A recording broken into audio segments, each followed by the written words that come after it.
बिस्मिल्लाहिर्रहमानिर्रहीम। अस्सलाम वालेकुम व्यूवर्स, मैं महमूद अब्दुल्ला ख़ान हूँ। आप यूट्यूब चैनल देख रहे हैं।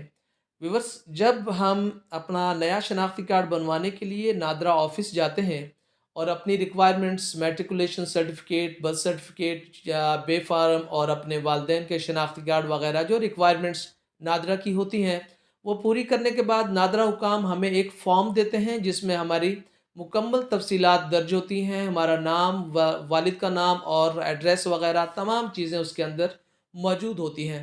वो फॉर्म हमें वो देते हैं कि जाएँ इसे किसी गज़ेटेड ऑफ़िसर से जिसका रैंक या जिसका स्केल 16 से ऊपर हो, उसके पास जाकर तस्दीक करवा कर लाएँ, या अपने गाँव के नंबरदार से तस्दीक करवा के लाएँ। दोनों शक्लों में जब किसी दोस्त के पास ये फ़ॉर्म आता है तो उसे बहरहाल कुछ मुश्किलात का सामना करना पड़ता है। एक तो उसका पूरा दिन ज़ाया हो जाता है और बाज़ औक़ात या तो नंबरदार गाँव में अवेलेबल नहीं होता जिसे तस्दीक करवानी है, या काउंसलर अवेलेबल नहीं होता, और या फिर गज़ेटेड ऑफ़िसर जो है उनसे मिलना मुश्किल हो जाता है। और बाज़ औक़ात वो कहते हैं कि ठीक है, हम तस्दीक तो कर देंगे लेकिन आप अपने वालिदैन का शनाख्ती कार्ड वग़ैरह या दीगर कोई चीज़ लेकर आएँ जिससे हमारी सैटिस्फैक्शन हो जाए कि जो इसके ऊपर दर्ज है वह दुरुस्त है।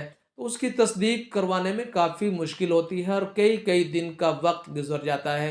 नादरा की पॉलिसी के मुताबिक ये ज़रूरी नहीं है कि आप हर फॉर्म को किसी गज़ेटेड ऑफिसर से या नंबरदार से या गांव के काउंसलर से तस्दीक करवाएं, बल्कि अगर आपके घर में मौजूद आपके भाई का या आपकी बहन का या आपके बच्चों का या आपके वालदैन का शनाख्ती कार्ड बन चुका हुआ है, आपकी बीवी का शनाख्ती कार्ड बन चुका हुआ है या आपके खावंद का शनाख्ती कार्ड बन चुका हुआ है, तो आप उन लोगों में से किसी एक आदमी को अपने साथ नादरा ऑफिस में ले आएं, उनका असल शनाख्ती कार्ड के साथ।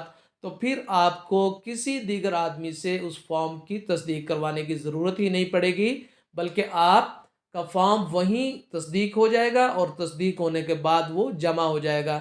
इस तरह आप कई रोज़ के इस झंझट से बच सकते हैं और बआसानी अपनी तस्दीक का अमल वहीं पर मुकम्मल करवा सकते हैं। आपको नादरा के फॉर्म की बाहर किसी नंबरदार से या जनरल काउंसलर से या किसी गज़ेटेड ऑफिसर से तस्दीक करवाने की और धक्के खाने की ज़रूरत ही नहीं पड़ेगी। तो ये वीडियो अगर आपको पसंद आई है तो आपसे गुजारिश है कि इस चैनल को ज़रूर सब्सक्राइब फरमा लीजिएगा। यहाँ पर आपको इंशाअल्लाहुल अज़ीज़ इस नौइयत की बहुत सारी वीडियोस मिलेंगी जो इंशाअल्लाह आपके इल्म में इजाफ़ा का बाइस बनेंगी। अपना ख्याल रखिएगा, मुस्कुराते रहिए। अल्लाह हाफ़िज़।